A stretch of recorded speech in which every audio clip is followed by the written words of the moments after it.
In the world of AI, there's a race everyone's watching. The race to build better tools, better assistants. But what if that's the wrong race entirely?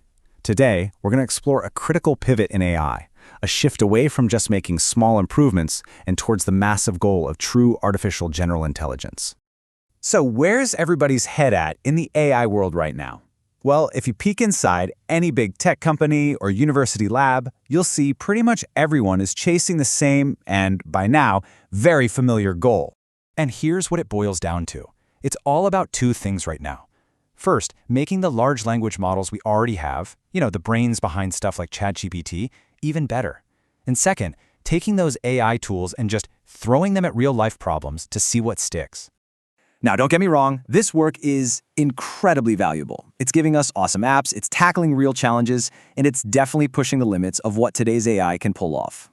But, and this is the big but, it's not the whole story. Not even close. This laser focus might actually be making us miss the forest for the trees.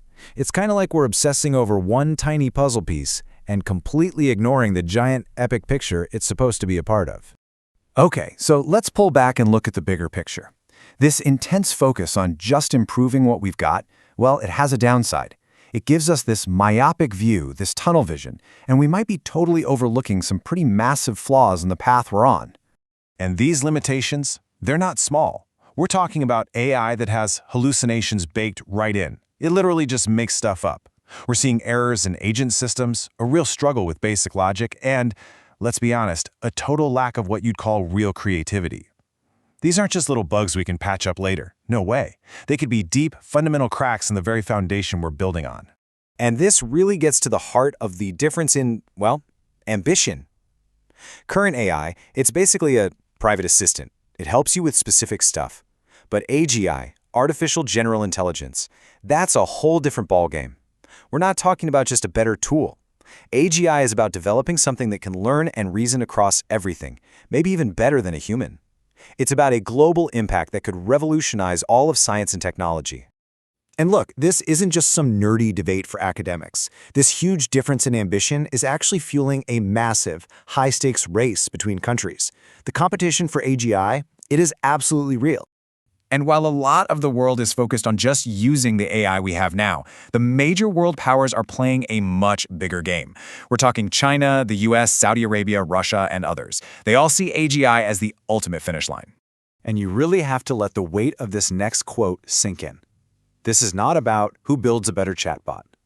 The fight over AGI, as the source says, will determine who is the dominant power in the world.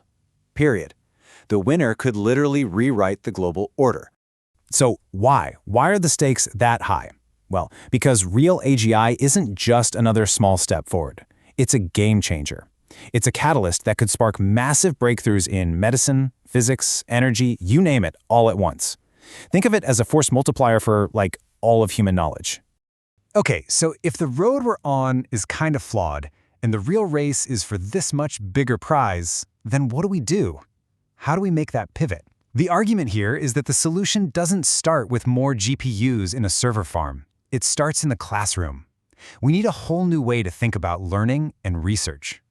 This new educational approach really breaks down into three big steps. First, we've got to shift our focus. Move away from courses that are all about practice and move towards courses based on theory, on the deep principles of what intelligence even is.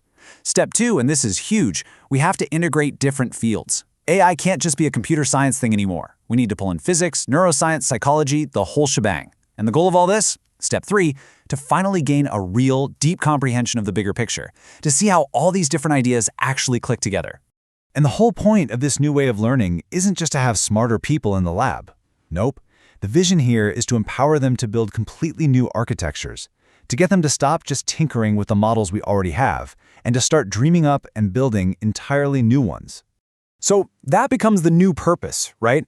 Instead of just grabbing an AI tool off the shelf to fix a problem, the idea is to use these deep theoretical ideas from all those different fields to design totally new AI architectures.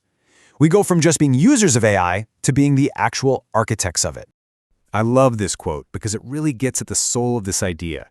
It's about gaining the harmony and the beauty of the interconnectedness between separate ideas. See, it's not just about building something that performs better, it's about understanding something beautiful, finding those elegant core principles of what it even means to think.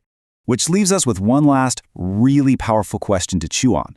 The choice we make right now, how we decide to teach the next generation, where we put our money, is going to determine the answer. So, what's it going to be? Are we just building better assistants? Or are we building the future of science itself? That's the pivot. That's the choice.